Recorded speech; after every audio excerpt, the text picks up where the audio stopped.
All right, so I want to welcome you back, Bob Avakian, to the third RNL show. Welcome back. Yeah, it's great to be here. I'm really excited about it. Okay, well, in this third show, we're going to get more into the future society, what we're aiming for, what this revolution is going to bring into being. So we wanted to start right out with asking you, you have made the bold statement that it is right to want state power, that state power in the hands of the right people and the right class is a great thing. And to wildly understate it, this is not how most people think about state power. Why is state power a great thing?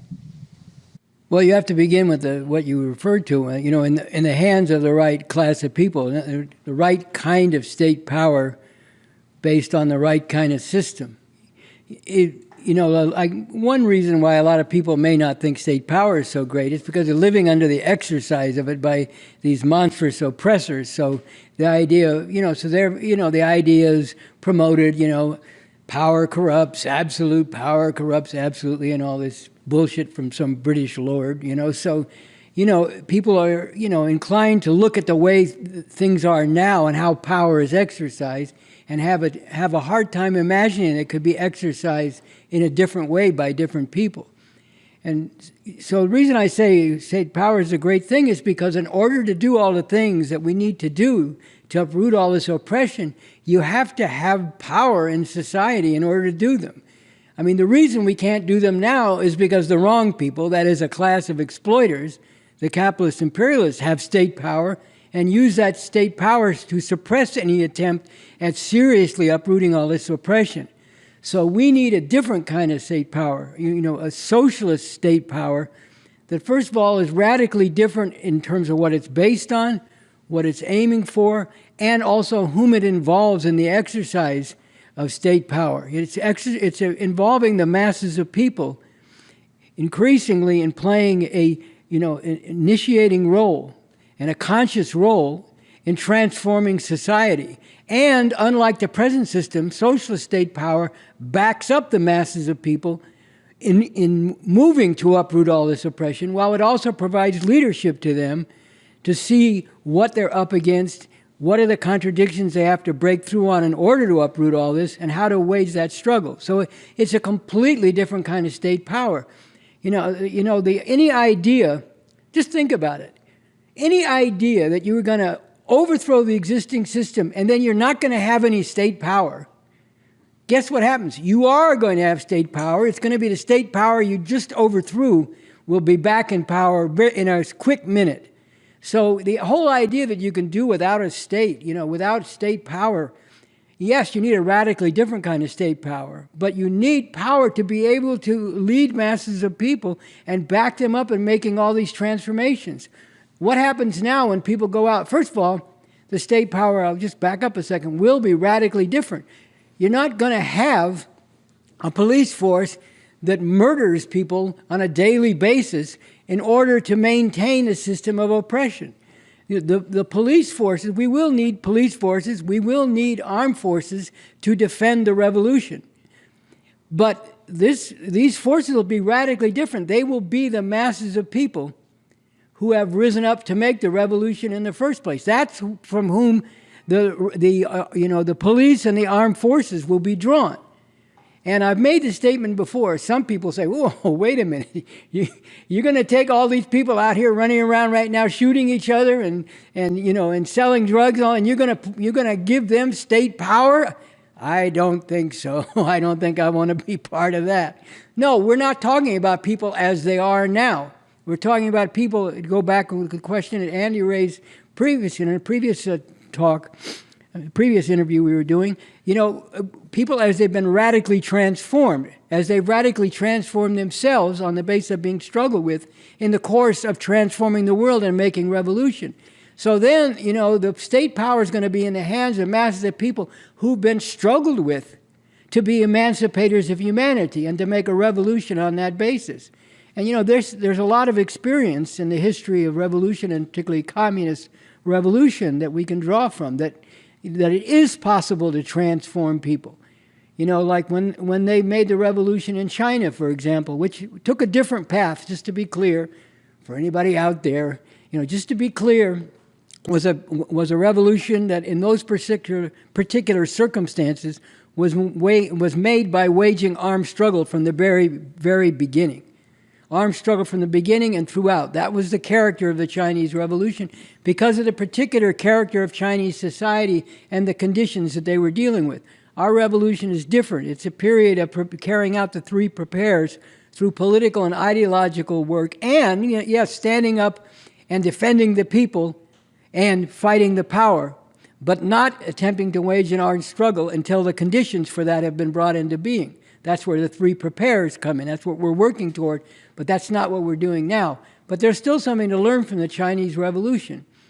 You know, when Mao started up the People's War in China, the armed struggle against the existing oppressive government and the imperialists who were behind it, the U.S. and Britain in particular, he said, I went to the brave elements, what we might call the brothers and sisters on the street, you know, in our circumstances. He said, I went to them because they weren't afraid to die. But then a tremendous amount of struggle had to be waged. What's this about? What's this armed struggle for? This is not armed struggle to go out and rip off people. You know, they had to have points of attention, you know, to make sure that the people were adhering to the principles of the revolution and applying the principles of the revolution. You know, things like you don't take a needle or a thread from the masses of people. You don't go about, you know, this was mainly a male army at that time, although the masses of women did become involved. You don't go abusing women. You know, there are different principles here that had to do with the revolution that we're carrying out. And there was struggle, and they, you know, that's why they had to have those points of discipline and points of attention. So we're talking about masses of people who've been transformed through struggle and transforming themselves in order to bring about the revolution we're talking about and bring into being the necessary state power. But that state power, once established, will be completely different, radically different.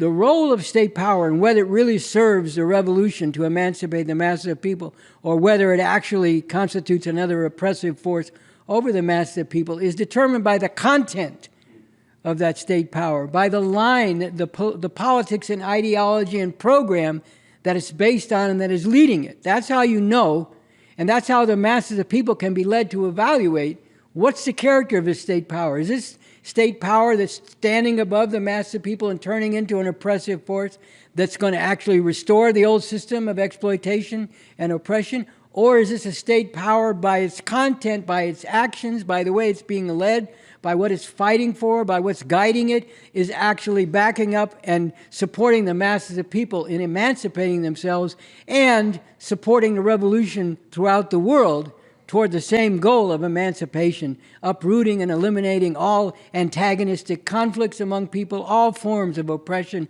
and exploitation. But that's why state power, I mean, yes, I want us to have state power, not the three of us sitting here, but the masses of people who've risen up to make a revolution so that they can carry through what they fought for in that revolution.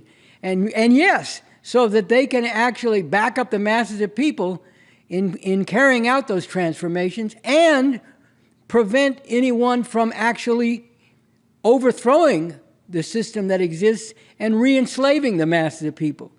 So, you know, this is why state power, socialist state power, is a great thing to have. And it's something we should, you know, everyone who wants to see a more just world should be hungering for this state power, not, you know, worrying about what it'll be like. Yeah, there needs to be a struggle over what it's going to be like, you know, and that will be an ongoing struggle. But we should be primarily hungering for that state power because that's the power that will enable these transformations I'm talking about. Now, to be clear, since I said it will prevent people from overthrowing the socialist system, that doesn't mean that there won't be allowance for dissent. Doesn't mean that we don't need a lot of intellectual and cultural ferment. We do. That's all embodied in the Constitution for the new socialist republic in North America. You know, anyone who raises objections to what the government is doing or what the policies are, or even to the very existence of a socialist state, will be allowed to do so. And there will even be ways that criticism is encouraged and fostered and dissent because you need that. You need to know what your shortcomings are. And the masses of people need to thrash out what's right and wrong, what will really lead to on the road of emancipation, and what, you know, even though it might say it's doing that, is actually leading back to the old way. So, you know, there'll be a flourishing and even a promotion of dissent. By that I mean even in the, in the arts and the media and so on, provision made for people to have a vehicle to criticize and raise dissent, even while, people who try to violently overthrow the new socialist system will be prevented from doing so. Oh, well, you're just like the people in power now. That's what they say. You can dissent as long as you don't try to seriously challenge them. Well, no, we're not just like them. For one thing, they don't encourage and promote dissent. They limit dissent within a very narrow sphere. But second of all, once again, we're back to what's the nature, what's the character of that state power? And the reason we're not like them is because what the state power is for, what it concretely does, what it supports the masses of people in doing, what philosophy or ideology, what program, what politics, what social relations it's all embodying and promoting, which are the complete and direct opposite of what exists under this system. So no, we're not just like them at all. We're radically different.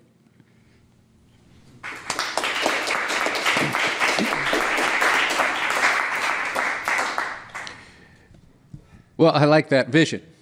I like that vision, and we'll get further into the Constitution as we go along. But I want to come to what is, a controversial part of this. And you've made a couple of very provocative statements that have to do with the nature of this radically different state power. One, you wrote that not all dictatorships are bad. And another time you said democracy, that's just another word for dictatorship. So these are highly controversial and provocative statements, particularly in this brainwashed society, as to what the nature of what democracy actually means and what it is. So I thought it'd be important to get into why it is necessary to be straight up about this for humanity to get free. Well, look, once again, it depends on what the content of the dictatorship is. But let's back up a step. First of all, we have to define what is a dictatorship. A dictatorship is not, Nikita Khrushchev pounding his shoe on the table in the UN and saying, "We will bury you." That's not a dictatorship. A dictatorship, imagine just one person trying to dictate to all of society with no institutions to back it up and no underlying relations that that's based on. It would be impossible. Just think about it. A dictatorship is dictatorship by a class. It's a dictatorship based on an underlying system, either a capitalist imperialist system of exploitation, or on the other hand, a radically different dictatorship of the socialist system, which is moving to uproot all exploitation and oppression. So they're qualitatively different. I know when we went out to the law school, I think at UCLA, and we, popularized this article that you're referring to, which made this point about what a dictatorship actually is. It's the rule of a class, not of an individual or a small clique of people. And, it rests on a definite underlying system of social and most fundamentally, economic relations. So we went there and one of these law students said, "Well, you're redefining the definition of what a dictatorship is." Yes. Because we're bringing forward the scientific explanation of what a dictatorship is and redefining the unscientific notion that a dictatorship is or could be exercised by just one person or a small group of people with no understanding of the underlying system that they're trying to enforce and what relations that system embodies. So that's the first thing you have to understand. What is a dictatorship? So, and the dictatorship of the proletariat, the exploited class, that's another way of saying socialist state power. Let's demystify. That's what we're talking about. We're talking about state power to enforce the transformations, to be the backing, the institutionalized backing for the transformations that the socialist revolution is all about. Uprooting the oppression of women, uprooting all gender oppression, uprooting the exploitation of people, where some people make money by forcing other people to work for them, uprooting, all the relations among different races and nationalities that are oppressive, that embodies the supremacy of one group over another, and so on and so on. This is what the socialist state power, the dictatorship of the proletariat, is all about. Now, is there democracy under this dictatorship? Yes, there's democracy in a way that, is unimaginable under the current capitalist imperialist system, which is the rule of exploiters. There is the involvement, the increasing involvement, wave after wave, of broad masses of people in actually determining the direction of society on the basis of leadership, which, leads them to transform the oppressive relations that they rose up against to make revolution in the first place. So yes, you need leadership, but there is active involvement. And yes, as I said, there's a lot of dissent, ferment, in the arts, in culture generally, in the, for example, in the Constitution for the New Socialist Republic in North America, it makes the point. It talks about the principle, which is the principle that guides this whole Constitution, and the dictatorship of the proletariat, the socialist state power that it envisions and speaks to, which is solid core with a lot of elasticity based on the solid core. So in the realm of education, for example, it says that the solid core of the educational system in this new social society will be the application of dialectical materialism, the scientific approach to understanding material reality both in nature and in society. It says that will be the solid core, but there will also be the elasticity in the form of allowance for other and opposing viewpoints to be presented in the context of the educational system, and so throughout society, in the realm of culture, in the realm of the media, and so on. This is how it is envisioned. This is how, what we've come to understand needs to be applied in terms of actually exercising socialist state power, the dictatorship of the proletariat, in a way that increasingly involves the conscious revolutionary activity of the masses of people, and they're thrashing out different ideas and programs and where they'll lead in a living way. So, now to talk about democracy on the other hand, under this system, Mao said, Mao said, sounds religious. But anyway, Mao did say, and he was right. So that's the important point, that democracy is part of the superstructure. What do we mean by that? Well, like you have a house that has a foundation, the walls and the roof are the superstructure over the foundation. So in society, the foundation is the economic system, and the political institutions and processes and the culture are the superstructure that arises on that and then in turn reflects and reinforces it. So the point is that in the superstructure, democracy is part of that superstructure. And what does that mean? It means that the superstructure, again, arises on the basis of and in turn reinforces the underlying foundation, the economic system that is the foundation for the society. So when you have a capitalist economic foundation based on exploitation, the superstructure, in order for the society to function, has to be an expression of and reinforce that underlying system of exploitation. And if it doesn't, then the society will just come completely unraveled and be torn apart. And I've used the example many times, and I think it's a good example, of the right to eat. The laws as well as the politics are part of the superstructure. So let's say you had a law in capitalist society that said people have a right to eat, and let's expand it more broadly. People have a right to all the basic necessities of life. I mean, after all, what can be more fundamental?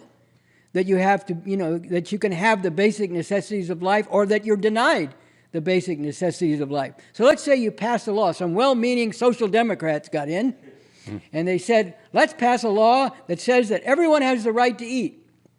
All right, well now that's a right enshrined in law. So hungry masses who don't have the money to pay for, forget about Whole Foods, what is it? Ralph's Market, from the Big Lebowski, right? Anyway, let's say they go into Ralph's Market, and they go up to the cashier and they got all this food, and the cashier says that'll be $173.28.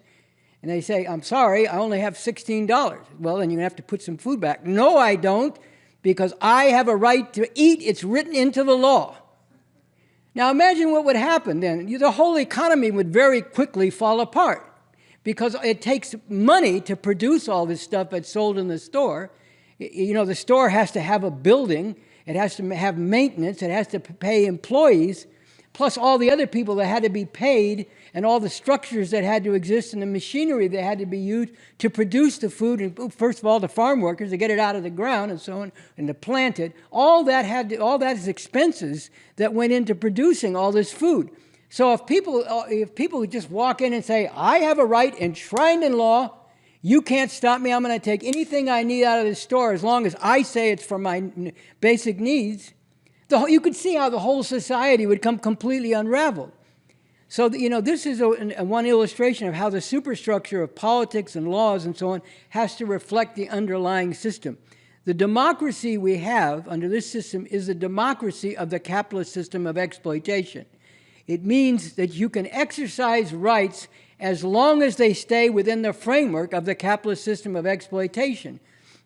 I was just reading that Adam Hochschild, who did the book, on the Congo and Leopold's Ghost, about the horrific plunder and exploitation and murder of masses of people in the Congo under the rule of Belgian imperialism. You might think, little Belgium, they can't do much. They murdered like nearly half the population of the Congo in the 19th and early part of the 20th century. And anyway, Adam Hochschild, who wrote that book, has written a book about World War I. And he brings out how in World War I, once the great Democrat Woodrow Wilson, who was also a vicious racist, by the way, who supported that film, what the hell is that film? Birth of a Nation. Birth of a Nation, about glorifying the Ku Klux Klan and presenting black people as depraved animals or out to rape white women all over the place. This Woodrow Wilson and his government passed laws that made it illegal to oppose the war once the U.S. entered World War I, and it made it illegal to criticize the government. This is what this ruling class does when it sees its interests. There wasn't even a war on American soil. It was, remember I think this was a World War I song, wasn't it? Over there, spread the word, the Yanks are coming, et cetera, et cetera.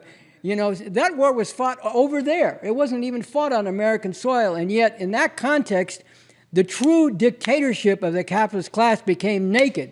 Often they try to disguise it. Well, you can vote. You're the ones who are actually governing because you can choose who governs you. You can choose between exploiters. Isn't that a great thing? You can choose this group of exploiters or that group of exploiters to rule over you. But then when they saw their interests even challenged a little bit when they went into World War I at the end of the war, after letting all these other powers fight it out for several years, then they cracked down. And the raw hand of dictatorship that is, concealed at times with this outer shell of democracy came, punching through the surface. And so democracy under this system is democracy on the basis of the needs of, the interests of, and ultimately the dictates of the capitalist class. And that's why I say, when we're aiming for communism, we want to get beyond any divisions in society of oppressor and oppressed, exploiters and exploited. So then the whole relations among people are not such that you have to have some institutionalized ways to protect one part of society from another because there are no exploiters and oppressors ruling over others. So that's a whole longer another discussion. But that's why I say, that democracy, has to be examined in its actual content. What is the content of this democracy? What is it serving? Whose interest is it actually promoting? When the people get drawn into voting for one set of exploiters or another and believing that by doing that they're exercising their power, then that serves the interests of the ruling capitalist class because people are tailing it. They're just a tail on it, and they're doing everything politically on the terms of it, and they're deluded as to where their real power lies. So this is what's important in terms of understanding the role of democracy. This is a capitalist dictatorship. That World War I experience makes it very clear. But you see it all the time. I mean, why did they murder Fred Hampton in his bed? All this FBI that they're celebrating. I see they got a new show now with a black woman playing a new FBI agent, the secret weapon of the FBI. Upholding this fucking FBI, and an organization of mass repression and murder. as some sort of positive thing that, what a, positive institution, and what a great thing that a black woman is the secret weapon of the FBI. I mean, how fucking perverse can you get? But this is, why did the FBI murder Fred Hampton?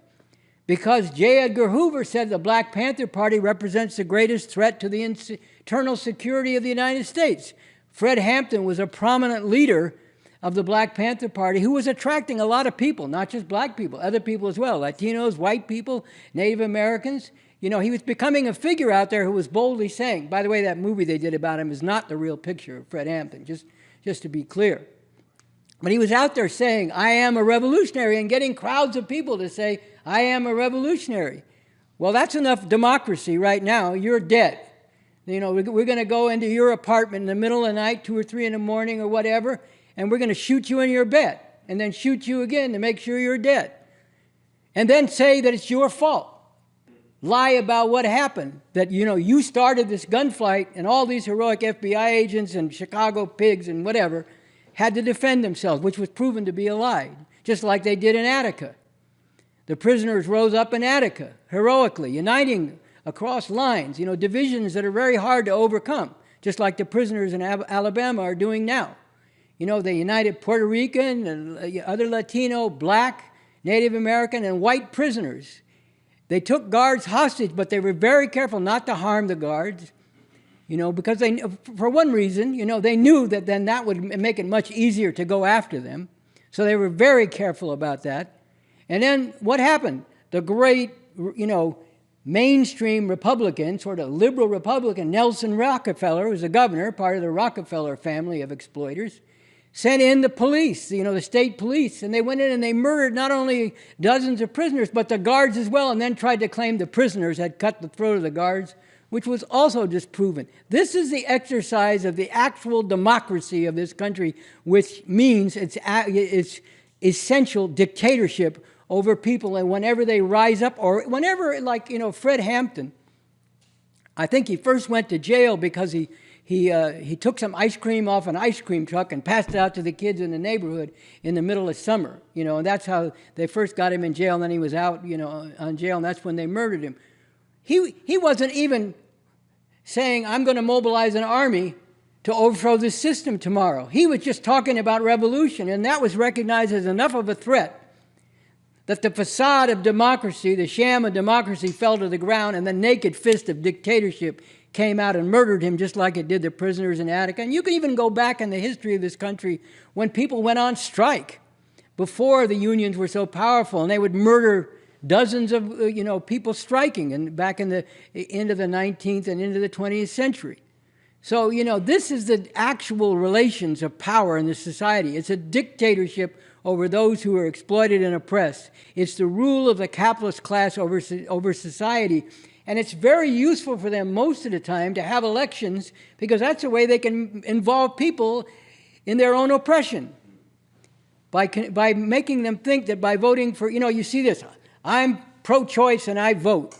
I'm this and that and I vote. Well, you're just voting for people who are oppressing you. That's the nature of democracy under this system. And your rights will always come right up to the point where in any way they're perceived to threaten the system by the powers that be, and then you'll see the naked, murderous hand of the dictatorship come out. And the dictatorship of the proletariat, socialist state power, is radically different from that in the ways that I've discussed.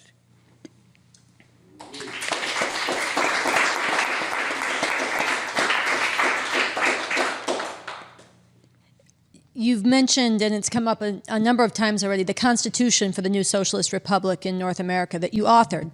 And we wanted to ask, first of all, it's an amazing document, and there's never been anything like this before, especially at all, but especially before the seizure of power. Why did you feel it was important to write it? And is there anything that you had in mind, any particular problems or questions you had in mind when you were writing it that you would suggest for people who are newly reading it that they also think about as they're reading it, or people returning to it? Well, I just did it because I didn't have anything else to do. No, I mean, look, there's a need for people to have a clear sense, a concrete sense, as well as a lofty vision of what it is we're aiming for. sometimes the critics say, oh, you're always complaining about what you don't like this, you don't like that, you don't like it, but you never can say what you're for. Well, here it is concretized what we're for. I mean, first of all, even before this Constitution was written, we were very clear what we were for in broad strokes and in basic terms. But I felt there was a need, coming off of summing up a lot of experience of previous, socialist society in China and the Soviet Union before it, before, the revolutions there were overturned and capitalism was restored in the Soviet Union in the 1950s and in China in the 1970s. In summing up this, I felt there was a need to make another leap in terms of what's, we're talking about socialist state power. What socialist state power and the socialist society that it was, bringing the basis for and reinforcing, what should that society actually look like and as living a way as possible so that people could get a concrete sense? And also so we'd have a guideline. What do you do after you make a revolution? What do you do on day one, people often raise? Well, this is look, in the actual event of a successful revolution, there'll be a lot of new questions that'll get thrown up. Some things may turn out to be different than the way they're, in some particulars of that Constitution. But it does lay out the basic principles and a lot of very concrete guidelines and institutional, procedures and institutional organizations that could actually guide people on how to begin the day after seizing power, so to speak, and actually transforming society in a way that would be emancipating. So that was, why I recognized the need for that.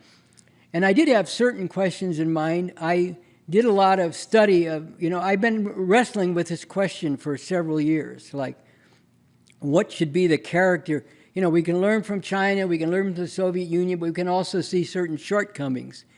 What should be the character of the actual system, of the actual state power, of the actual institutions, from the political, governmental institutions to the culture, to the educational system, and so on? What should be their actual character? What can we learn from past experience? Where can we see that things need to be done differently and better? So that was a sort of a general concern. I did a lot of reading. I studied, I looked into the constitutions of the Soviet Union, particularly from the 1930s. I went back and looked at the Chinese constitutions during the Cultural Revolution in the 60s and 70s. I went and I read the Magna Carta. I read the rights of the French document, the Rights of Man. I read the U.S. Constitution again to try to get a sense of the contradictions that they were dealing with, even though that was a different system, as well as the constitutions that were actually socialist constitutions. And there is, as I point out in the book, The New Communism, there is one, essential and basic contradiction that I felt was important to speak to and to lay the basis for dealing with in a somewhat different way than it had been done in the history of socialist societies previously. And that is the contradiction that we can scientifically determine that communism, the achievement of communism, and the revolution that's necessary for that is objectively in the interest of the broad masses of people of the world, the overwhelming majority of humanity. But, and we can learn this from the experience of previous socialist societies, at any given time, not everybody in whose interest that revolution is wanted at any given time. And yet, that's one problem. And yet at the same time, it would be absolutely criminal to make a revolution and then hand power back to the people you just overthrew and let them subject the masses of people to all the horrors that you just made a revolution to do away with. And besides that sort of obvious thing, there's also the question that, at a given point, what if a significant section of the masses has become, disoriented, has felt that the revolution is not really doing what they wanted to do and so on, and they're sort of open to being persuaded, in some subtle or even overt ways to go back to the old system. And then you have the problem, okay, it took us however many decades to actually overthrow the system. Now we're going to just let people, take us back to the old system, and we have to start all over again. No. So how do you handle this contradiction that this is in the objective interest of the masses of people, but not all of them want it at any given time? Well, you cannot handle this correctly, and it's not going to lead to a good result if you, in effect, put guns in the backs of the masses and try to force march them to communism because, quote unquote, it's in your interests. So what this Constitution is doing is providing the institutionalized means where, yes, if, say, 90% of the people wanted to go back to capitalism, they could, through the institutions of this system and its electoral processes, actually effect that. But it would take an overwhelming majority of people to do that. Meanwhile, the institutional basis provides the means for continuing on the road of socialism without having to put guns at the back of the masses, including those who become disaffected temporarily. You know, it's like a hangover. You know, masses of people get swayed. We want to go back to capitalism. And then they wake up and they say, man, I got a fucking hangover. I forgot what this fucking capitalism was like. What the fuck was I thinking of, you know? So this is a way of, like, not having that determine things. So that the way the electoral processes are set up, you know, it does serve to reinforce the existing system while allowing the masses to have a lot of sway in determining who their leader, a lot of voice in terms of who their actual leaders are. And it even allows for the possibility that people could vote to go back to capitalism if there were an overwhelming majority. But it provides the institutional means so that people don't suffer from that kind of hangover. So that, but on the other hand, you're not force marching them to communism with guns at their back. So they, you know, some of these anarchists and others say, well, you know, this is all a sham. You know, you, to use the old saying, you giveth with one hand and taketh away with the other. You know, you pretend, you let the people vote, but you stack the voting so it goes the way you want it to. Well, yes. I mean, the point is that there is no, as long as you have a society divided into different classes, into, oppressive social relations that you're still striving to overcome, there's no such thing as pure democracy. You know, they always talk about free and fair elections. They called the election in Iraq when they were occupying the country with their own military a free and fair election.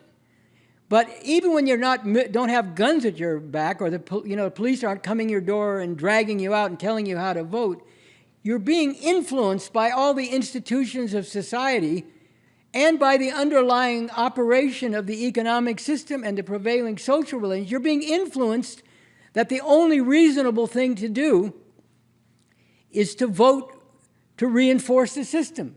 That's what happens under capitalism when people go vote. You know, it even gets to ridiculous dimensions. I saw, Bill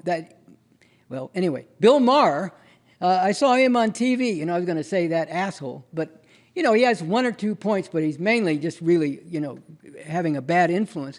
And he's trying to convince people that Mike Pence is not so bad because the alternative is Donald Trump. And he goes into this whole thing about when you take an SAT test, at least when I took it, they used to ask you a question. They said, choose the best option out of this set of questions. And then he used that to say, you see, the way these reformists always talk, we can't make the perfect the enemy of the good. Therefore, we have to choose the least bad alternative. Well, Pence may be this and that. He's a Christian fundamentalist, blah, blah, blah.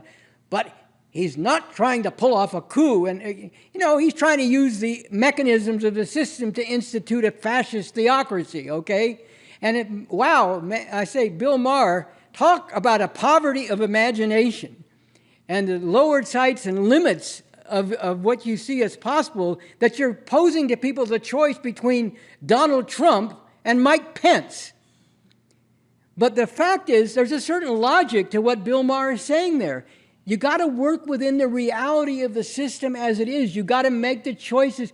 Yeah, okay, you could vote for some radical, but it's not going to get any votes. It's not going to mean anything. You're just going to take votes away from the good Democrat, or maybe from Mike Pence.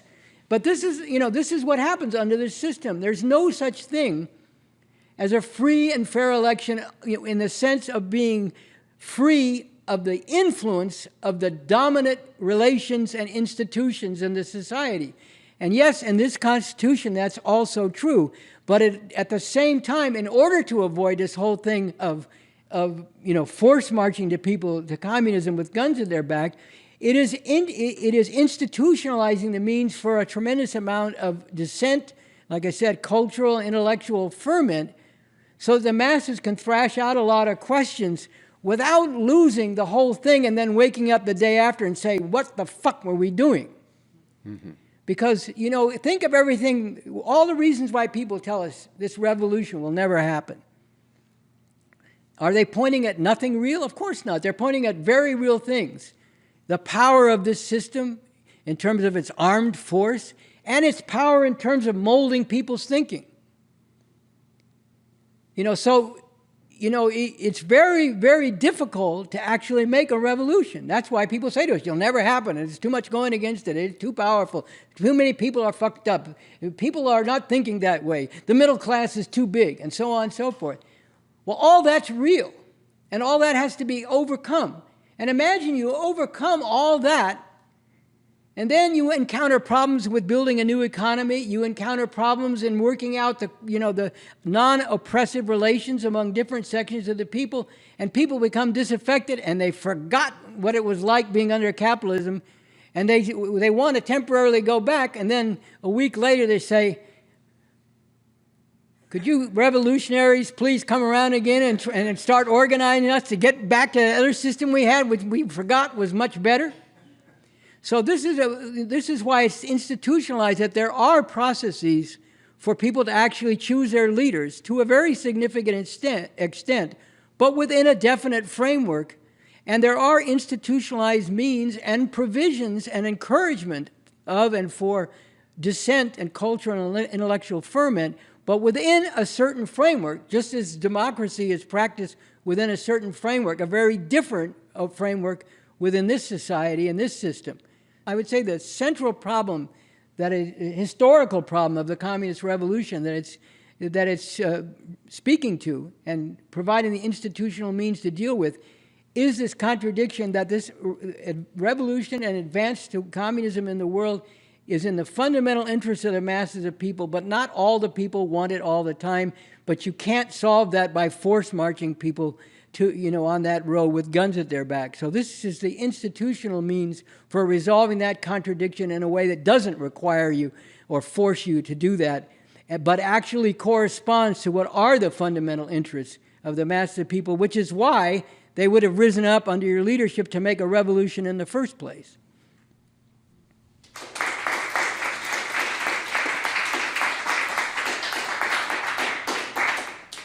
When you were describing these institutional means, you're talking about the importance of, even in the new society, the importance of law, the rule of law in that society, that socialist republic in North America. And you've also done a lot of writing and thinking about the importance of the rule of law under this system, including how oppressive the law is and racist at its core, and all this stuff that the masses of people, particularly the people on the bottom of society who catch the hardest hell, just experience as a tremendous detrimental force. And one provocative statement that you've made that is really sharply posed in society today is, you write that there is or should be no such thing as victims' rights, particularly as applied to criminal proceedings. And this ties together a couple of themes that have happened, including the woke stuff itself, is in some ways interpenetrating with this victims' rights movement. And so I just think it'd be important in terms of speaking to the, we want to move, as we're moving towards a conclusion to these interviews, I'm going to be talking more about the basic people in society, at the bottom of society, that I wanted to bring this out in terms of, have you speak to this question of, there should be no such thing as victims' rights, and related to the question of how important it is that there is the rule of law. Yeah, well, let's just get right to the core of it. In simple, basic terms, victims' rights is a tool of the state of prosecution, of the prosecution in going after people that it's prosecuting. It's, it's another, weapon in the arsenal of the prosecution. That's the whole reason why they have victims' rights. Now, to understand that, you have to understand, what is the purpose of law? Why do we have laws? it is the basic purpose is to have a societal basis, a basis on in the society as a whole to adjudicate, that is, to resolve conflicts among the people. And, you know, and if you go back in early history, the reason laws and the state arose and so on was that a lot of stuff in early society was carried out by just individual acts of revenge. You know, you stole from me, so I steal from you, or, you know, you raped my daughter, so I'm going to, you know, kill you, etc. And this is, you know, that just leads to chaos in society. So as societies evolved and as a state evolved and arose, then laws were a means of resolving conflicts in society through the institutions, yes, the ruling and governing institutions of society, rather than through individual conflict. That's the point of the law. So if you think about that, when someone is charged with a crime, maybe they robbed somebody, the whole point is you don't have a duel between, you know, let's have a duel between the person who was robbed and the person who robbed them, and the person who was robbed gets the first shot. That's not the way, you know, society resolves robbery. What happens? The state comes in the name of the people. You know, this is one thing that really bugs me, I just have to say. The people of the state of California against so-and-so. Fuck you, it's not the people, it's the fucking state, okay? It's the state apparatus, it's not the people. The people don't even know what the hell's going on in this trial. And they're not the ones exercising state power and prosecuting so-and-so. So let's just get that clear. Okay, but what is happening here? The state as an institution is stepping in to this conflict, removing it from the personal realm between whom the person who was robbed and the person who allegedly did the robbery. We have to say allegedly because we don't know if they're guilty or not, and there's supposed to be a presumption of innocence, which is a joke, and I can tell a joke about that in a minute from real life. But they step in and they say, let's take this out of the realm of personal conflict and personal vendetta, personal revenge, and let's have it be decided on an institutional basis for the society as a whole. And that's where, you know, that's why you have trials, and that's where the rule of law comes in. The laws aren't written to describe this dispute between these two people. They're written to describe things in general. And then those general principles of the law are applied to the particular cases. And then the prosecution comes in and makes its case, presents its evidence, and defense counters that and presents its evidence, and so on. Well, you know, okay, if you're going to take it out of the realm of personal conflicts, what the hell does victims' rights have to do with it? Mm-hmm. See, that's reintroducing the personal into what should be not a personal thing. You're taking people who are supposedly caused to suffer by this, not maybe the person directly, if they're alive, or their relatives or loved ones or friends or whatever. What have they got to do with this official institutionalized process? Nothing. They should have nothing to do with it. This is a question of the state taking it out of the realm of personal conflict and presenting it as a matter of law. So if you're going to do that, then you shouldn't have any, and all you're doing, first of all, the prosecution has a great advantage. It's the official institution that people have superstitious, you know, religious life belief in. And, you know, it has all kinds of resources that most people, especially poor people who are brought to trial, don't have. In fact, a lot of people, one of the main, in fact, probably the main prosecution tactics is to pile on charges so that people who are in jail can't make bail, which is another problem, you know, will plead to lesser charges when, you know, all these bogus charges were piled on to get them to plead to it. That's the main way the prosecution operates. So they don't need any additional advantage by bringing in, you know, things that are going to prejudice the case against the defendant, which is what victims' rights represents. And I said I would tell this joke, and I have to tell this joke. It's a personal thing. It has to do with my father, who was a judge. Oh, his father was a judge. How could he be a revolutionary? Well, you know, I will say one thing on behalf of my father, who's not around anymore. You know, he was a liberal judge who actually believed in the rights of defendants and due process and all that. And he actually made a key decision right before the Huey Newton trial, which struck down the way that they were eliminating black jurors from juries. So he was a liberal judge, but we'd go around and, I'd tell him, well, you do good things, but you're within a certain system. So we went around on that. But he had a great story to tell as a judge. And this has to do with how bogus the presumption of innocence is, how nobody really believes it. And everybody who comes to become part of a jury pool doesn't believe it. And all the culture is against it. I mean, think of the culture. Somebody exercises their right, their constitutional right to legal assistance. Oh, you're lawyering up. Think about it. It's made a dirty thing that you're exercising your constitutional right to have a lawyer. Oh, he's lawyering up.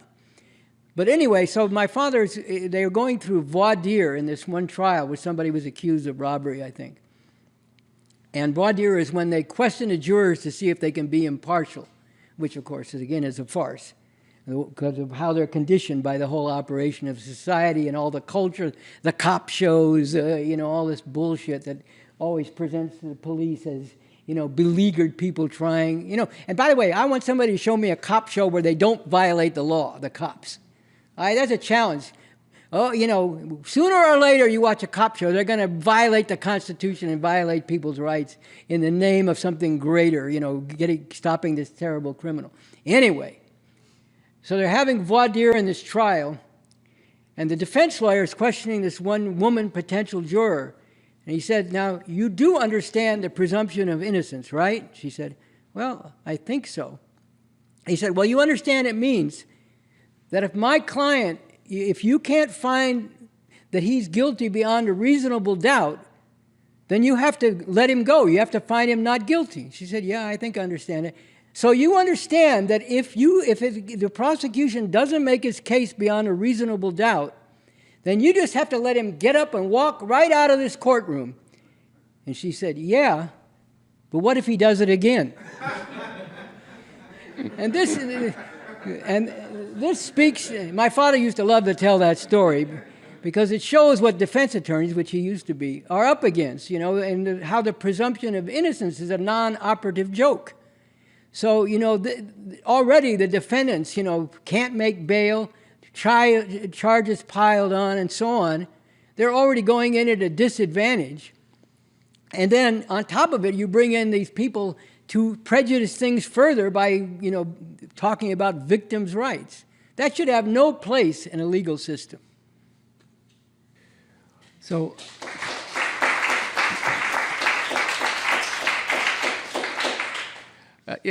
just going in this direction, in our first discussion, the first of these three interviews, we spoke of how the new communism repudiates the idea of the ends justifies the means, that a movement led with revenge, the first shall be last and the last shall be first, will just result in the reinstitution of an oppressive society if it ever gets out of one.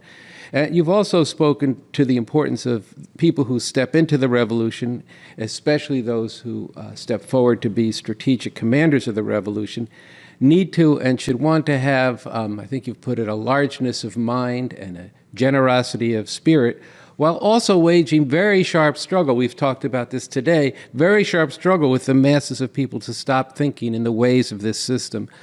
So we were talking, I think it's important to get into this generosity of spirit, broad-mindedness, and yet being very sharp with people to get out of what they've been into. And this relates to this question of, this isn't about the last shall be first or the first shall be last, but the transforming and bringing forward new people through revolution, and then especially in this new society that helps people become and realize their potential to be full human beings with that generosity of spirit.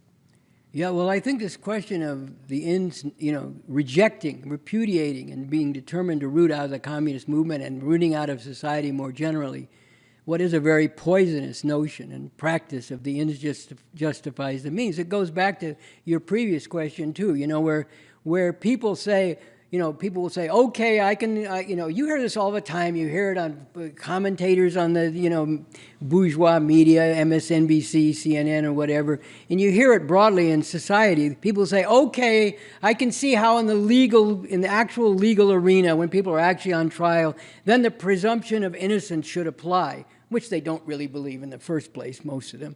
But they'll say that, but, You know, when you're talking about conflicts that, that are not in the legal arena, then that doesn't really apply. Then you just have to go by what you think is actually, the case, and you have to believe people who claim that they were mistreated.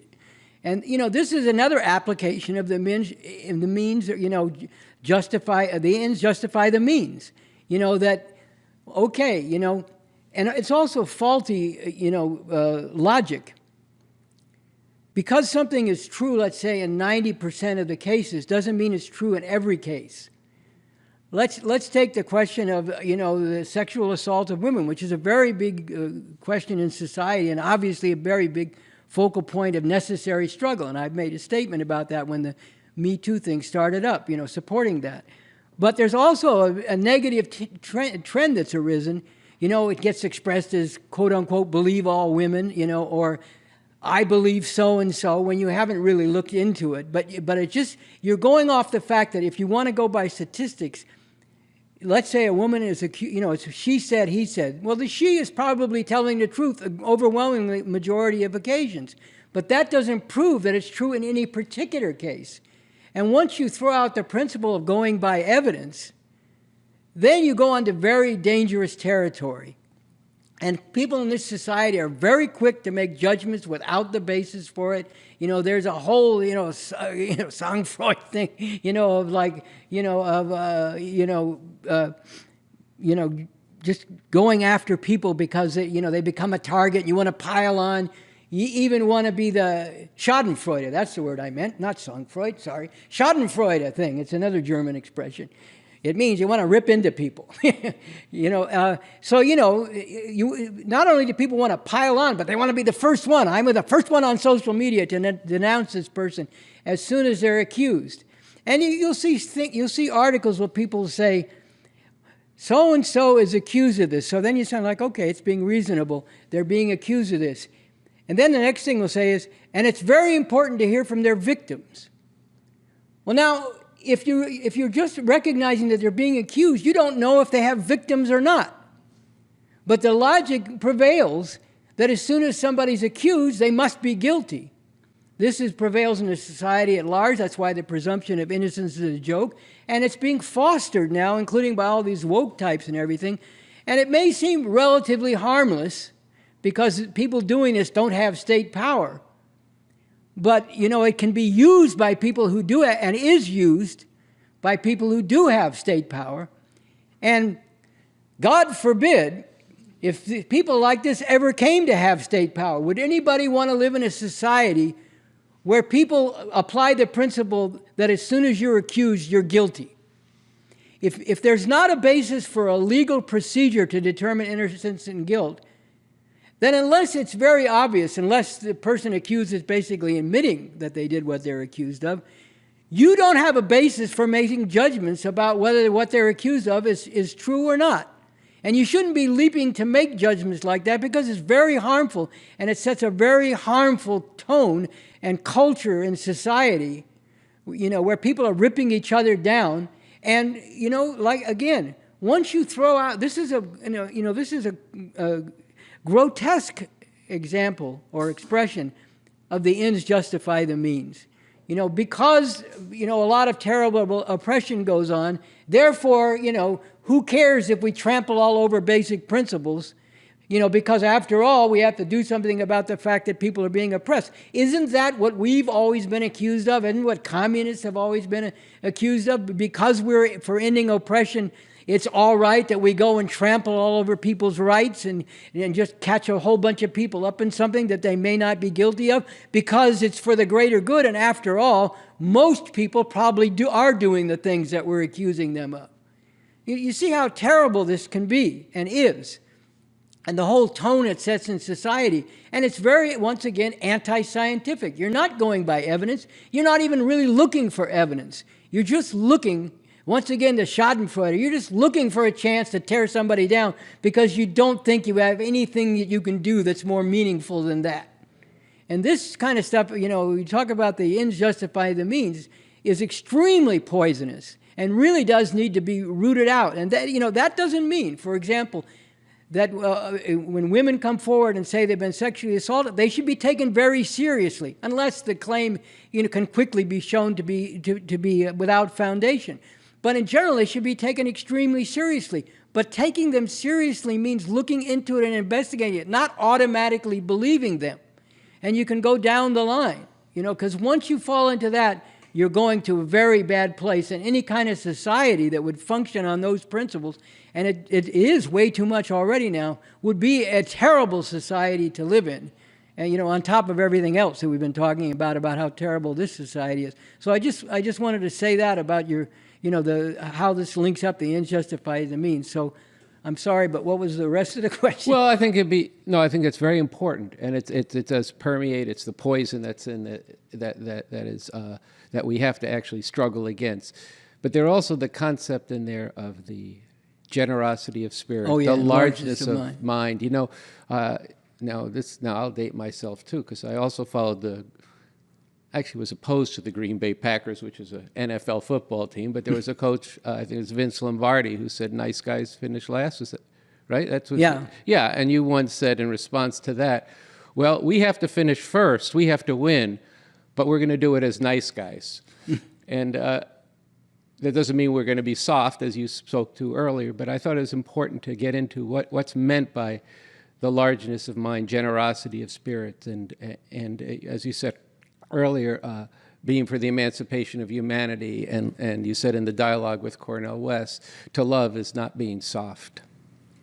Yeah, well, I think largeness of mind and generosity of spirit are closely connected. Largeness of mind means that you are looking at things, in a broad perspective, not narrowly, but you're actually looking at things broadly and seeking, also you're seeking the underlying causes of things, but also you want to, learn from and encompass a lot of different things coming from a lot of different sources. That's a very important part of largeness of mind. Like we should be, the most, anxious to learn from any source that we can learn from. Even people who vehemently disagree with us, if there's something that we can learn from what they're saying, even if we have to disagree with 97% of it or more.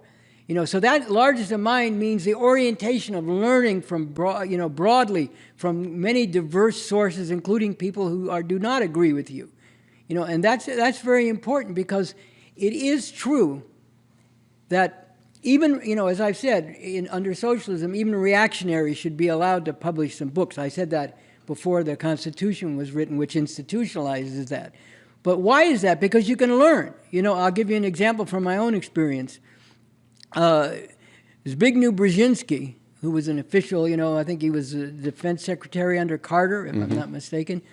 And, he's a major functionary and thinker of the imperialists, wrote about the Russian Revolution, that the tradition of autocracy, and I'll explain that in a second, the tradition of autocracy in Russia seeped its way into the Bolsheviks, the communists, and that explains why they were repressive.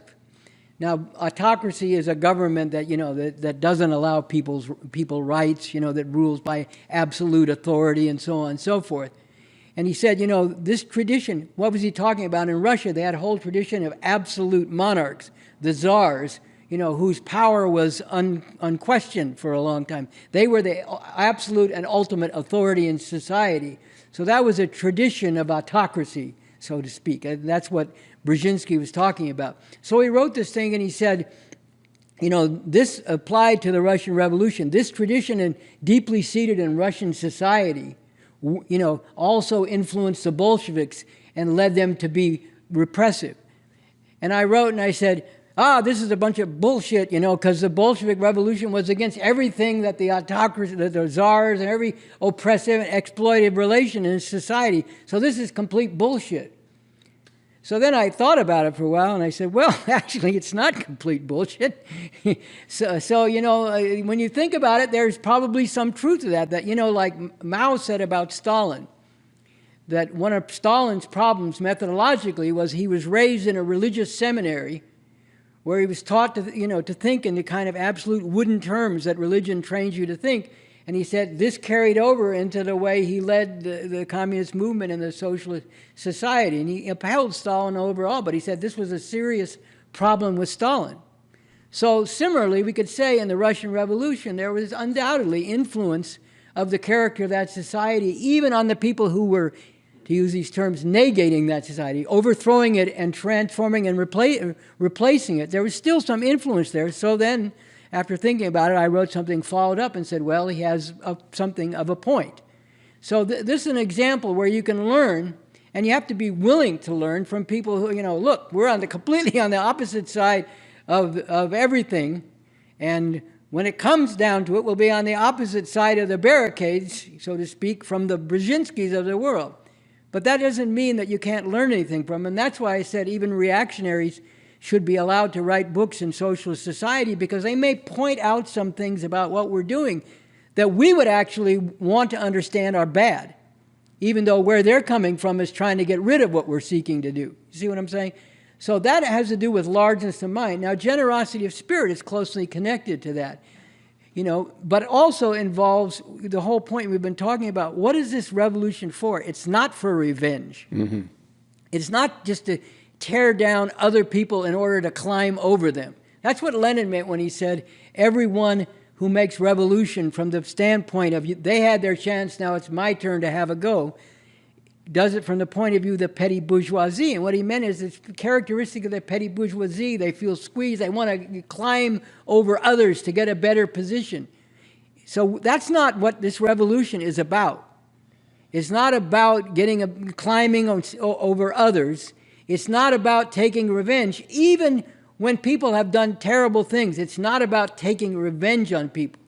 If people have committed terrible crimes, and the Constitution for the New Socialist Republic in North America institutionalizes this, there are legal means in which they should be tried and, if convicted, punished for the crimes that they've committed, including crimes against humanity and war crimes and the rest of it. But it's not a matter of individuals taking revenge. If we go down that road, it's the same problem I was just speaking to. Then you get back to the ends justify the means. Any means are justified because of what we suffered. And let's be honest. When you talk about how we got to struggle with masses of people, this is going to be one of the sharpest focus of struggle, especially with people who have been so badly fucked over under the present system, including by people who do have a little bit better position than them. I mean, this is one thing also, going way back to the woke thing.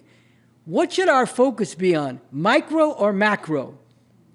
You see, macro means the large picture. Micro means the smallest picture. A lot of these people are focused on all the microaggressions. Okay, nobody should put up with people being racist toward them or, patriarchal toward them, misogynist. Nobody should put up with that in their personal relations. But where is your eye focused? It should be focused on the big macro, the big picture of what's going on to masses of people. That should be where your orientation and your focus is. On the thousands of people that are, the 1,000 people who are murdered every year by the police, a disproportionate number of black, brown, and Native American, many of them unarmed. The millions of people who are mass incarcerated, the people who are discriminated against, segregated, denied any kind of a decent life, forced to live in poverty or even homeless, the women who are subjected to battering and rape and all the rest of it. Those are the bigger things that our attention should be focused on in terms of uprooting all of this. And yes, with it, we'll transform these microaggressions too. But our focus has to be on the big picture. The macro means big, the big picture. So this is also very important.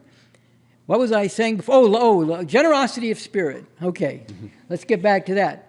Well, you can see how this figures in here. What is this revolution about? Why should we have generosity of spirit? Because we're emancipators of humanity. We're not about, settling scores. We're not about, ripping into people for things they've done wrong. If they've done wrong, they need to be held accountable, but we also need to struggle to transform people. That's what this revolution is about. And the generosity of spirit flows from that. If you understand that we're seeking to uproot, it both flows from it and is necessary to reinforce it. But let me put it that way. If you understand that what we're out to do is to uproot all this exploitation and oppression, then you should have a largeness of mind, including learning from everything you can learn and everyone you can learn from. but also a generosity of spirit, recognizing that people, contrary to what's often said these days, people can and do change.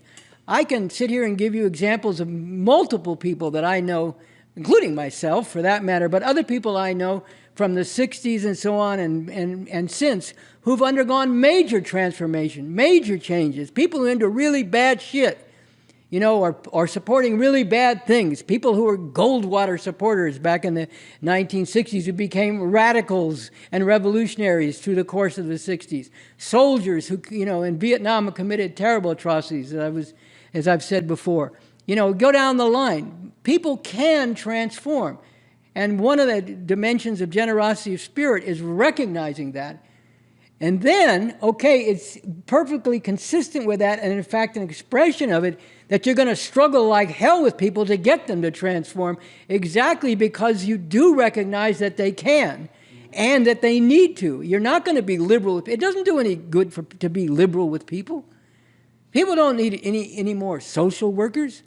You know, I'm not saying all social workers do bad things, just to be clear, but that's not what communists need to be. That's not what people recognize the need for, overturning this whole system, uprooting it, and bringing a different system into being.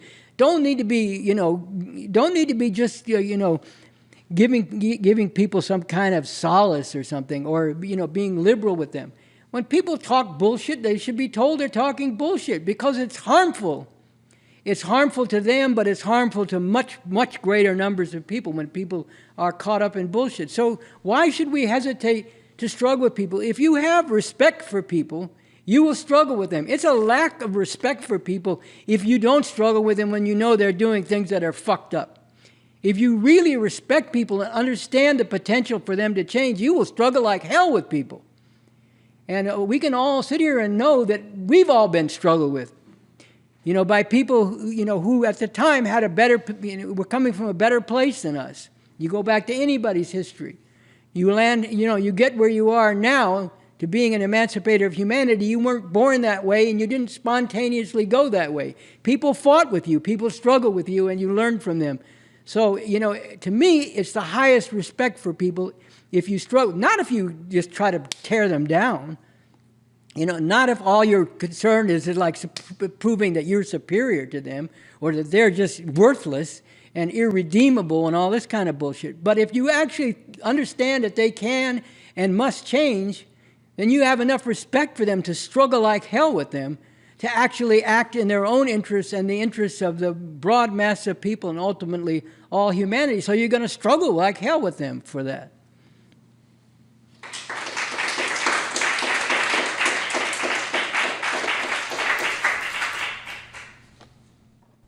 Well, you've led us right back to something we wanted to return to before wrapping up this interview, which is the tremendous potential that it's clear you see in those at the very bottom of society.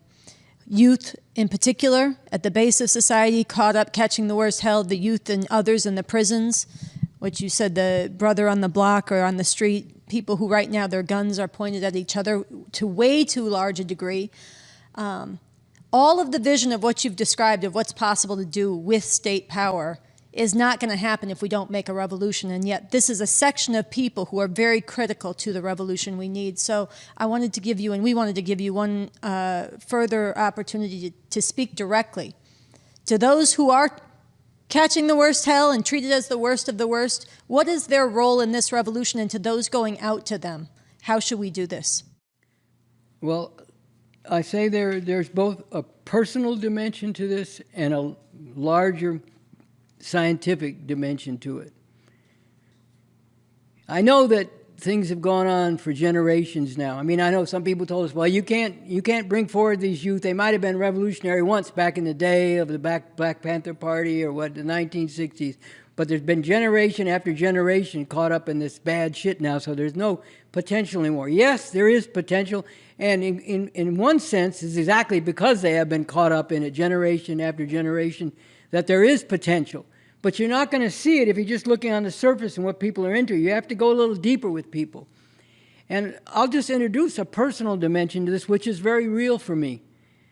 When I see, you know, and whenever I get a chance to interact, and I do sometimes with some of these youth you're talking about, I see people that I knew when I was coming up. Not that came out of the same place they did, but people that I knew, you know, and I know what their potential was. You know, I've talked about this before. I've written about it before. You know, I had a friend, Billy, who got into the life and got killed, you know, while he's still in his 20s, caught up in a lot of bad shit, and did bad shit. But also had a whole other side to him. Had a curious mind, a sharp mind, you know, had a lot of very good, you know, sentiments toward people, ways of relating to people. And, you know, you could not have told me that somebody like that couldn't be transformed to become a revolutionary, because I knew better. And that's just a personal, and I knew other people in the same situation. I'm very fortunate to know people in this situation, you know. People who open their hearts to me the same way I did with them, you know, that's what it means to be friends. And you learn what's deeper beneath the surface of what's going on and why people are into the bad shit they're in. And, you know, how constricted, how limited and confined their lives are and their choices are, you know, in terms of how things are presented to them. And so that's like, on the basis of that personal experience, I don't care that generations have gone, I mean, I care, but it doesn't tell me because generations have gone on that these aren't basically the same people. They are the same people, you know, and when I interact with them, whenever I get a chance, and it's far too rare, but it's very precious, I know they're the same people. So that's on the personal level, from personal experience, but more scientifically, you can analyze where do the actual interests of these youth lie. You know, look, I've spoken this before, look what it means when even for a brief time, people in this situation rise above this. And I mentioned this prisoner strike in Alabama, and people are talking about how they've overcome the divisions of gangs and cliques and this kind of thing. You know, it's not going to last because of the conditions they're in, but it's very significant and precious when it happens.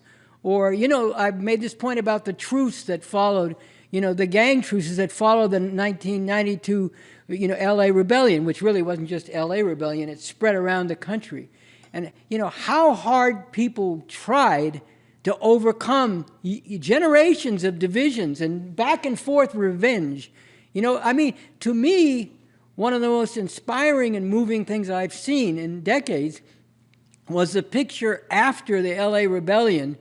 You know, besides, you know, blacks and Mexicans together tonight with graffiti, you know, there is a picture of a blood and a Crip with their arms around each other. And that wasn't just for show.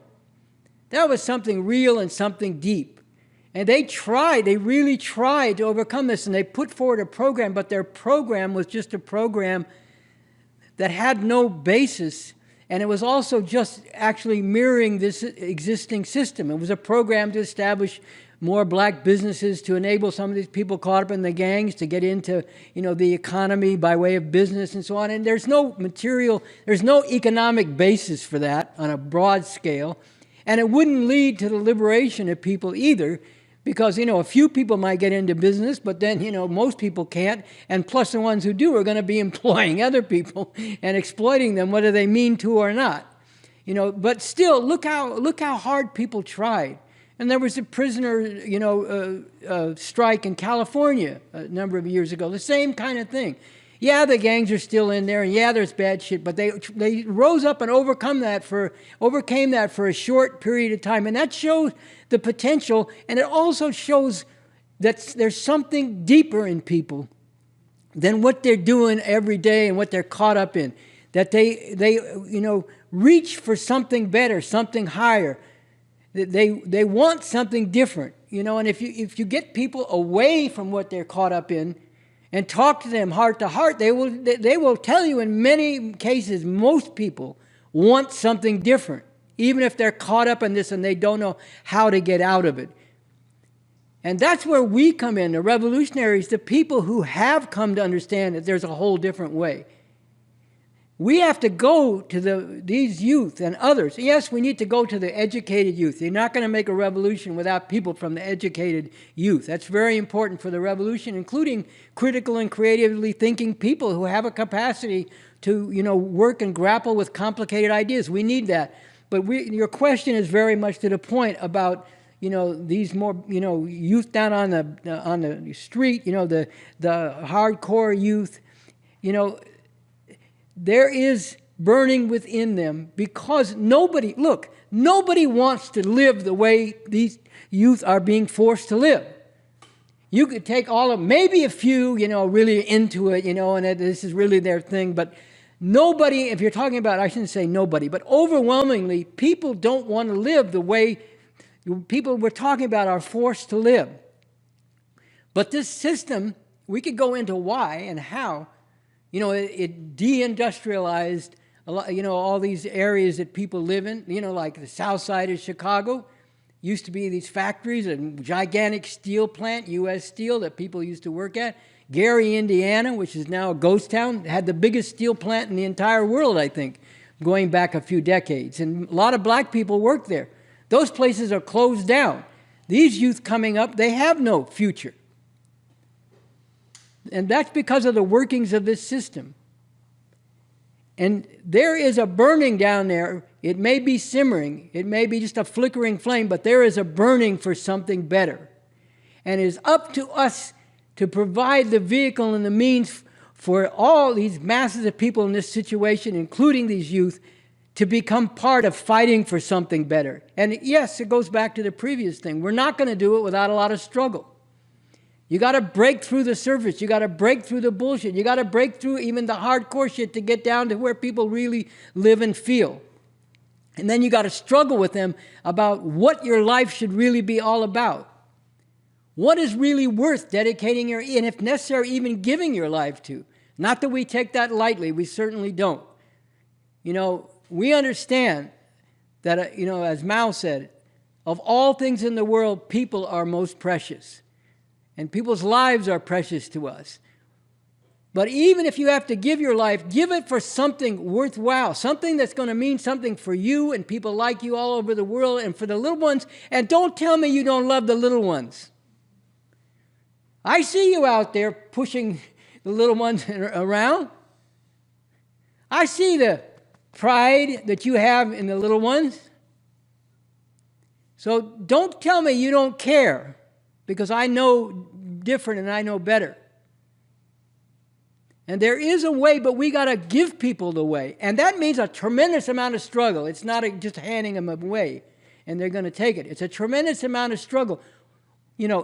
And we have to also, especially in this rare time when revolution becomes more possible, we have to get right down on the ground with them and explain in terms they can understand, and then get in more into the complexities as we go along. But get to the basic thing that there is a way out of all this.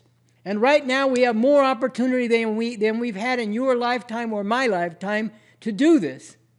And we can't afford to be wasting this time and this opportunity in bullshit. We got to get with this revolution so we can get all this shit off of our backs and make a future for the next little kids you're pushing along that's worth living for, so they don't have to go through what you are going through now, which isn't what you wanted to go through, but it's what the system has put you in the place of to have to go through. We have to go and present this to them in a living way. There is a way out of this. It's not an easy way. It's not a guaranteed way, but it's a real way. It's a real possibility, especially in this time when we're talking about where the conditions are more favorable for revolution, even as they're tending right now towards something terrible. With the ruling class divided and fighting each other, with society being ripped apart, with the potential for this to rip apart all the dominant institutions in society. One of these youth said, well, if I get with your revolution, my chances of being taken out are just about 100%. But if I do what I'm doing, going up against people like me, maybe my chances are 50-50. Well, that's just wrong, like I've said before. It's wrong in terms of what your life should be about, and it's wrong in terms of, the possibilities for revolution. Because we have a real strategy, and we have a real, method. to grapple with the problems that lie on the road to revolution and actually break through and gather more and more forces to where a revolutionary struggle for power could actually have a chance to win. And you can't ask for more than that. You can't ask for more than a chance to win to get this whole fucking thing off your back. And this is what we're aiming for, and this is what we got to take to people and explain to them and struggle like hell with them about what speaks to their deeper feelings and hopes and aspirations, not just the shit they're caught up in on the surface. So I say, both from personal experience, which is limited, I know, but it tells me something, but also by scientific analysis and by learning from all different kinds of sources and getting every bit of knowledge I can, that there is a potential there. And we have to go and make that potential become a reality and struggle with people to become emancipators of humanity. And we start winning some, it's going to provide the basis to win more. And it's going to become a pole of attraction. And what people would really like to jump to will start getting expressed when they see a growing force out there that's real. And so this is my answer. We got to, we have what these youth and the mass of people need, but it includes a lot of struggle with them, and we have to go and take that to them and wage that struggle, because this is for ending all the shit that they're being forced to go through, and all the shit that humanity is being put through and that they're threatened with now, with the destruction of the environment and this danger of nuclear war among these imperialists. We have to go to the people and give them the means to do what deep down they would love to do if they could understand scientifically that there's a basis for it. So that's what I would say.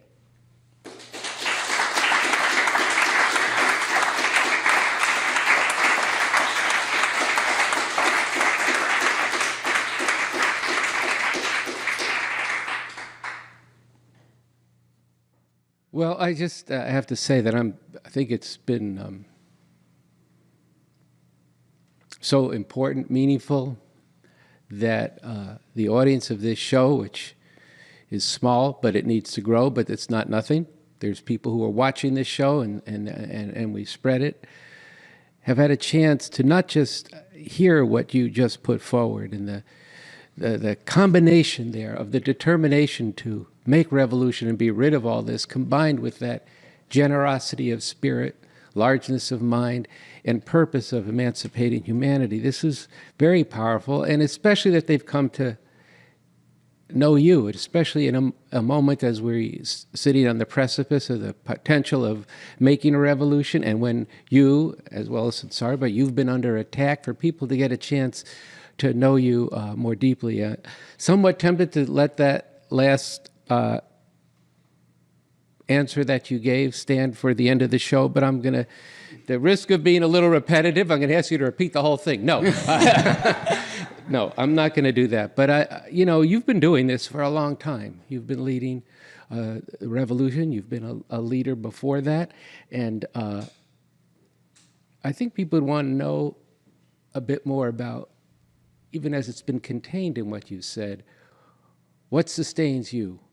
What makes you not only not give up, but continue to strive and develop the science and to struggle with the masses of people, to struggle with all of us who are following you, and just stating a willingness to struggle with all these masses to get into the one way out for them, and then also maybe say something, even as you've just covered a lot of it, to those people who are in this movement and those people who don't even know about it yet but need to be in this movement, of where are they going to get that inspiration, that courage, that conviction, that sustenance to really put it all on the line, as you just said, to really live and if necessary, make whatever sacrifice is required to bring about a world where humanity could really flourish?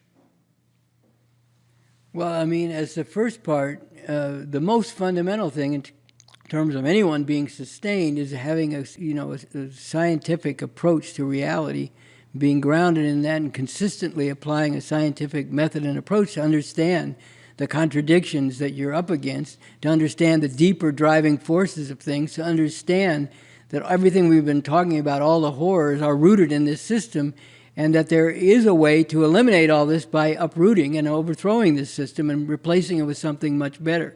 So in most, the most important thing and the most basic thing is having that scientific method and approach, but it's not something you get once.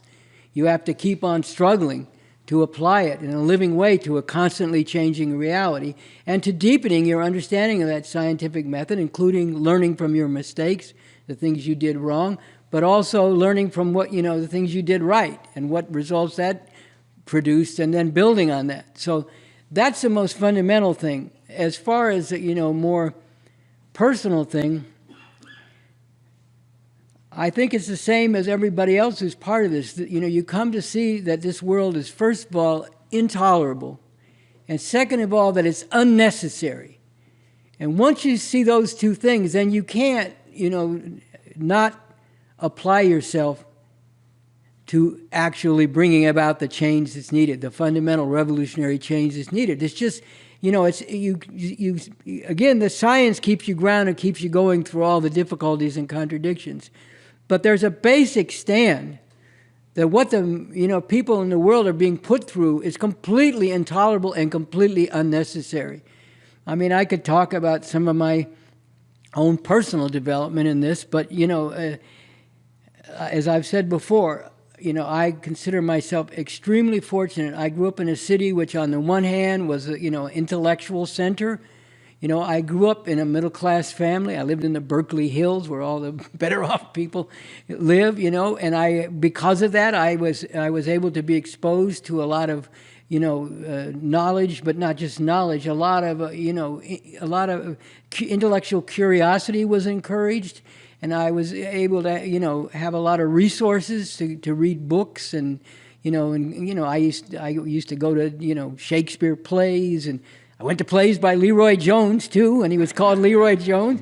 But I had, was very, encouraged and was interested in a broad array of cultural and intellectual things. And I had the situation where I could do that because of how I grew up.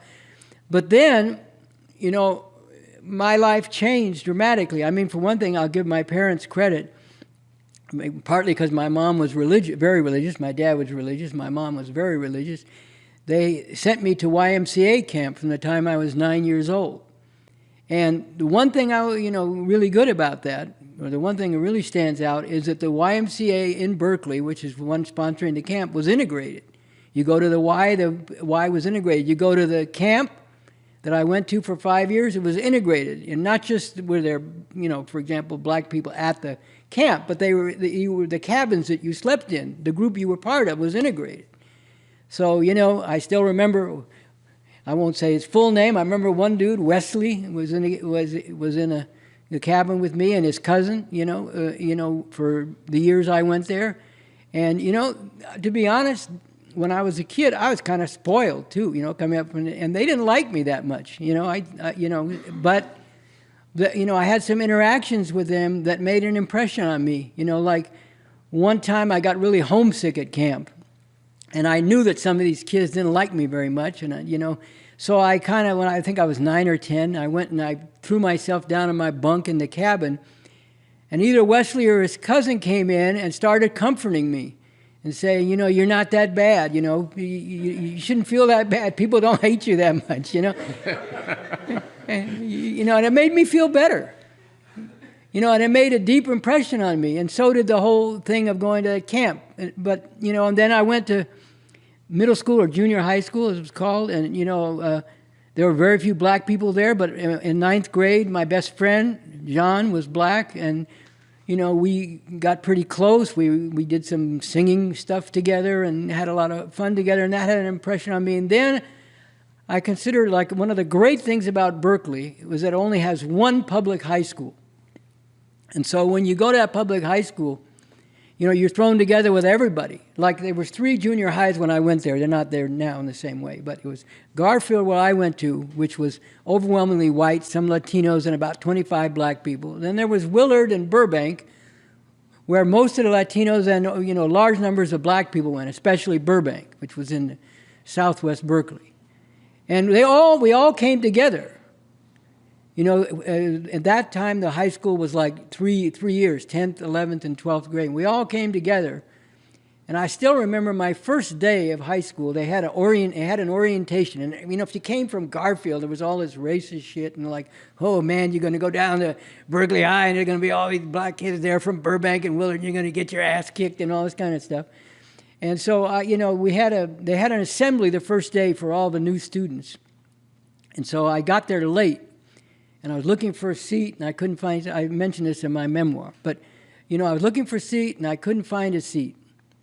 And I'm walking all around looking for a seat. And then I went by this one guy who was kind of slouched against the wall like this, and his feet were sticking out. And I said, I don't want to get into any shit here. So I walked very gingerly around him. And as I did, he turned to me and said, hey, man, you stepped on my dogs.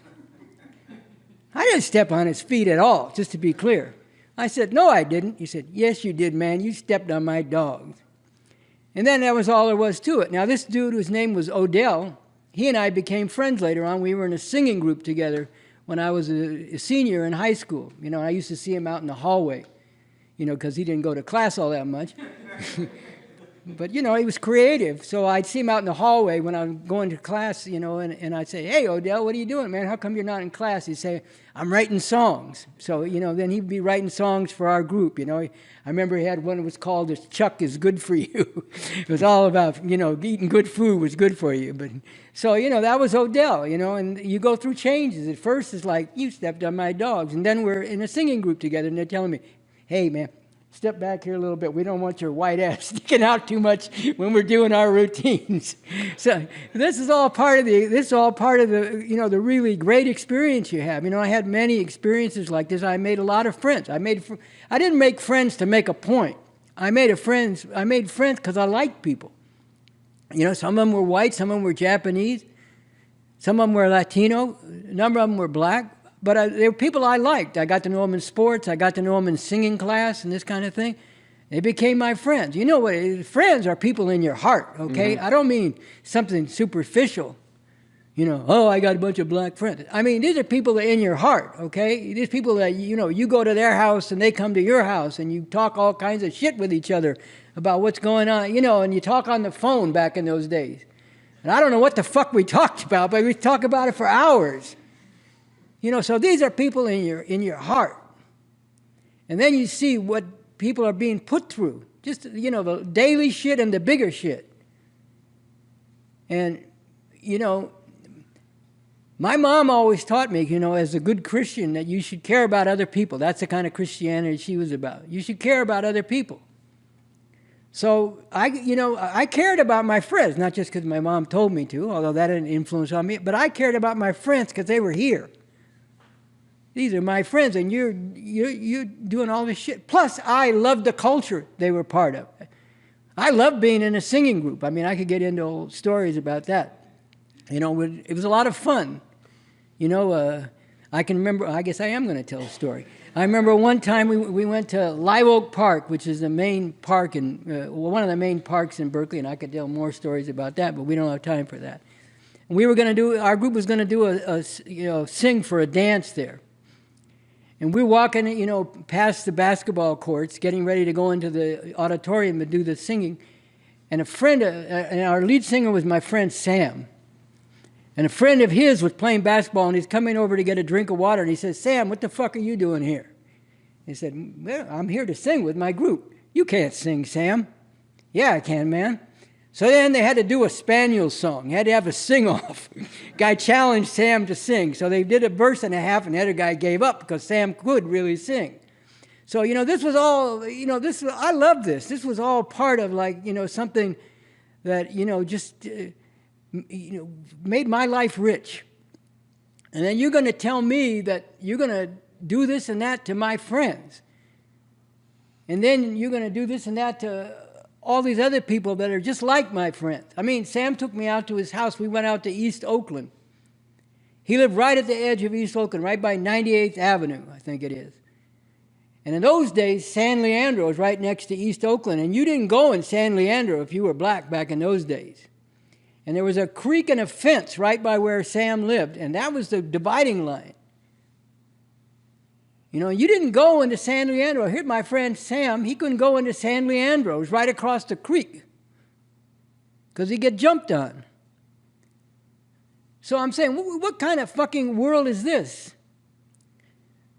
So that was a big thing to me, you know. And then, you know, the civil rights movement was jumping off, and then, you know, more militant and revolutionary forces like the Black Panther Party came forward, and I was in college at that time.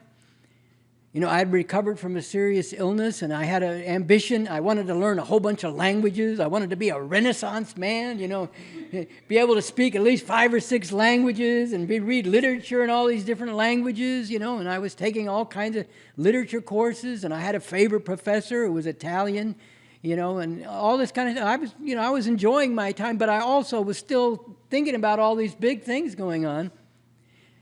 And then the Black Panther Party came along. You know, and I was devastated by the death of Malcolm X, like a lot of people were, millions and millions of people, and more than that around the world. And the Black Panther Party came along, and, you know, well, I could go back, you know, just since you asked me this question, I'm going to get into it.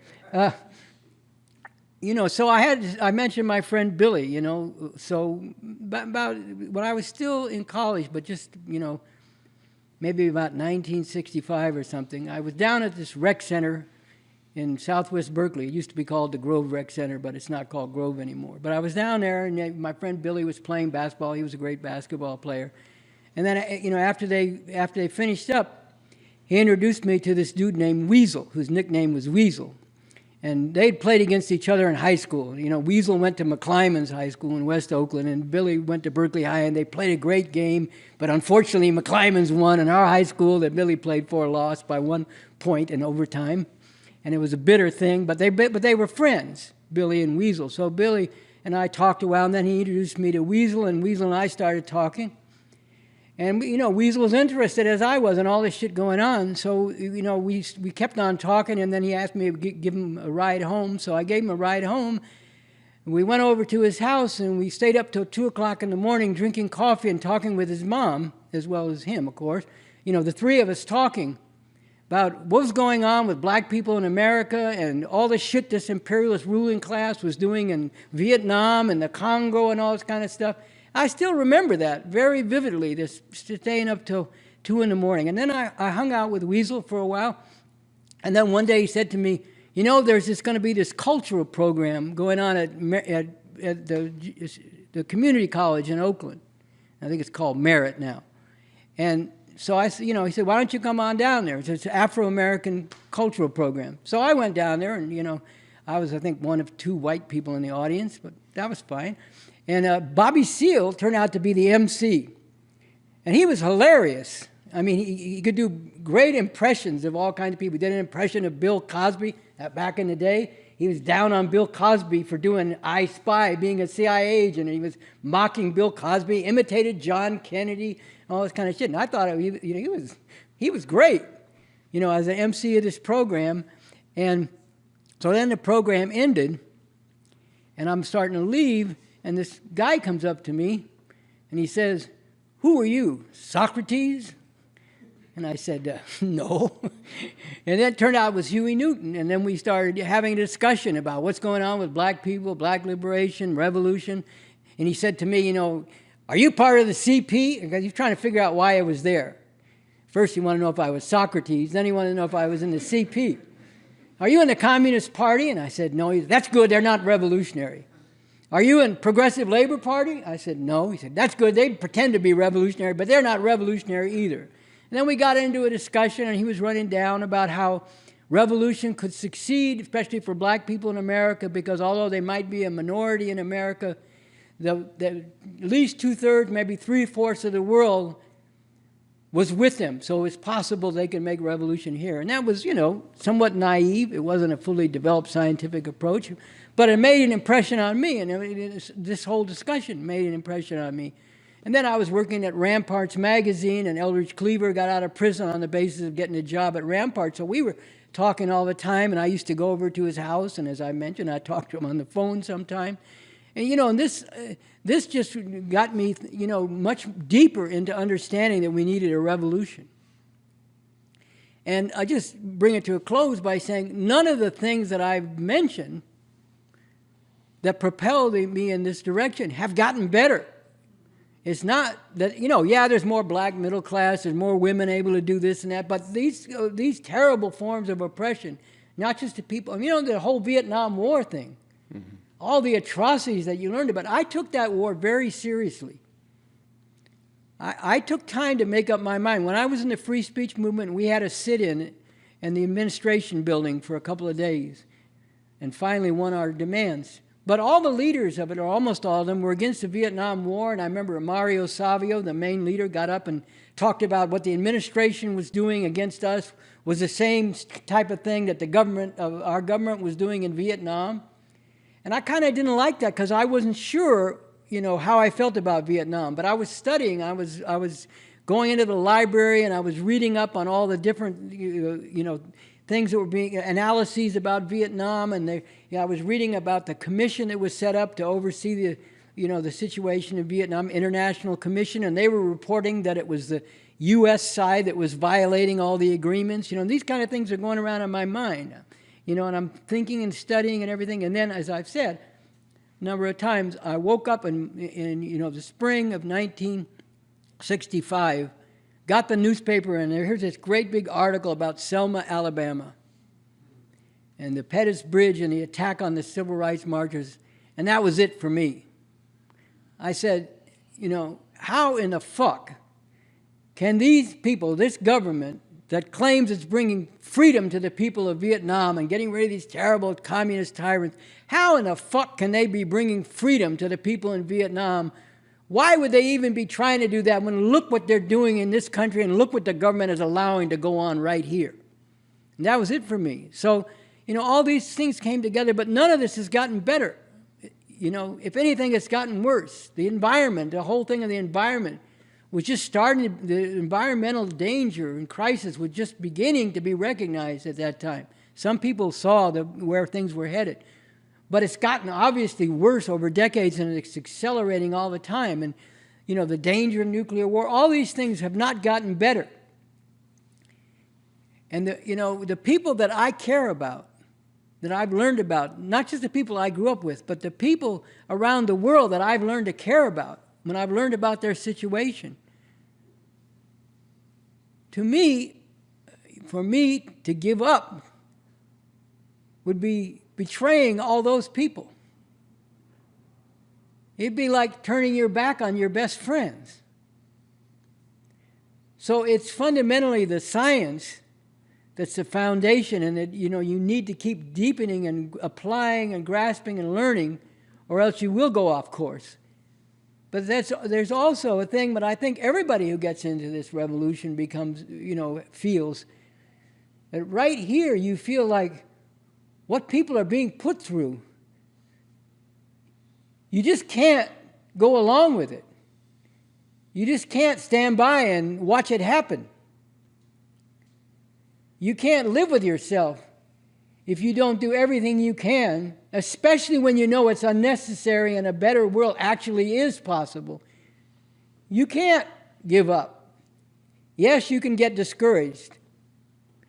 When there's defeats, when there's setbacks, big ones, gigantic ones, like when China went off the socialist road, was taken off the socialist road, and the revolution was betrayed there, and capitalism was restored, and it's emerged as an imperialist power instead of a revolutionary stronghold for the people of the world. Those things are discouraging, but you bear down with the science, and you keep in your heart why you got into this in the first place, and what it is you're in this for.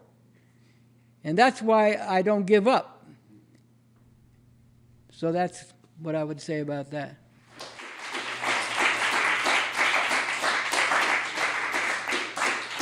I just want to say this has been an extraordinary experience and journey that we've been on together over the course of these 3 interviews. And I want to say on behalf of myself, and I know many people watching and many people in a lot of different places, whether they know it or not yet, of what you've done. I want to say thank you for your big heart. I want to say thank you for staying on the revolutionary road and never giving up over many years when many other people did the opposite.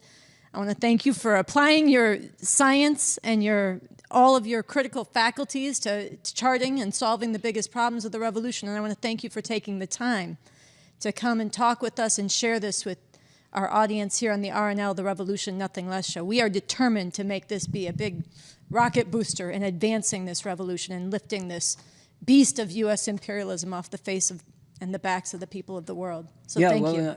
I'm very excited to do it. And the main thing is for everybody who's watching and for everybody that they can reach to get with this revolution. We got a chance here that we don't get very often. It's, you know, it's not, we're working for revolution all the time, but this is a time when we got more of a chance than we usually have, and it's a rare opportunity we almost never get when revolution becomes more possible.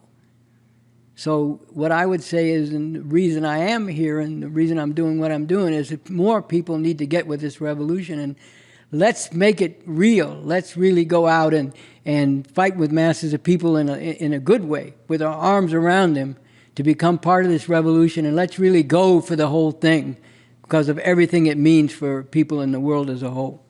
Well, we'll do our part, and you've done your part by being on this show and everything you've written, and there wouldn't be a show like this without the work you've done. So I want to thank you once again for being on the show, everything Sansara said, and you're welcome to come back anytime you want, brother. Absolutely.